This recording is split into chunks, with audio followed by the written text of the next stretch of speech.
Hello all பட்டுவோட ஸ்கூலில் இந்த மாதிரி பொம்மையெல்லாம் வச்சு டெக்கரேஷன் பண்ணுறதுக்காக கேட்டிருந்தாங்க. ஸோ நாங்களும் போய் பர்ச்சேஸ் பண்ணியிருந்தோம். இந்த பொம்மை பார்த்தோன்னே எனக்கு ரொம்ப பிடிச்சிருந்ததுங்க. ஆக்சுவலாக நான் வீடியோ காலில் தான் அந்த பொம்மையை பார்த்தோன்னே ரொம்ப ரொம்ப பிடிச்சிருந்தது. இதையும் வாங்கிட்டு வந்திருந்தாங்க.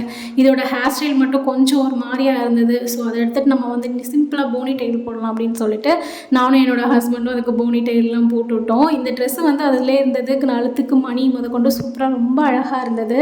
இதுக்கு ஆக்சுவலாக 2 ட்ரெஸ் கொடுத்துருந்தாங்க. எனக்கு வந்து இந்த ரெட்டு ரொம்பவே பிடிச்சிருந்தது. அதே மாதிரி நமக்கு சாண்டா கிளாஸ் வந்து ரெட் கலரில் தான் இருப்பாங்க இல்லையா, அதனால் வந்து இந்த ரெட் கலரில் இருக்கட்டும்னு சொல்லிட்டு அப்படியே விட்டோம். கடைசியில் போனி டெயில் எல்லாமே பாருங்கள். இது கொஞ்சம் கையெல்லாம் அசைக்கும், கண்ணெல்லாம் சிமிட்டாது. இன்னொரு ட்ரெஸ் இந்த மாதிரி இந்த கலரில் இருந்தது. இதுவும் ரொம்பவே க்யூட்டாக இருக்குது. சரி நம்ம இன்னொரு இதுக்கு வந்து நம்ம இந்த ட்ரெஸ்லாம் சேஞ்ச் பண்ணிக்கலாம் அப்படின்னு சொல்லிட்டு இந்த ட்ரெஸ்ஸை அப்படியே எடுத்து வச்சிட்டேன். கூடவே வந்து பட்டுவுக்கு வந்து இந்த மாஸ்க்கும் வந்து குள்ளாவும் கேட்டிருந்தாங்க. அதையும் வந்து கொடுத்து ஸ்கூலுக்கு அனுப்பியாச்சு. அவருக்குமே நான் வந்து ரெட் கலரில் தான் வந்து ஒரு ஷர்ட் மட்டும் போட்டு அனுப்பி விட்டேன். ஸ்கூலில் குடிலாம் ரொம்பவே சூப்பராக வச்சுருந்தாங்க. நம்ம வீட்லேயே வந்து ஸ்டார்லாம் மாட்டியாச்சு. எல்லாருக்கும் ஹாப்பி கிறிஸ்மஸ்.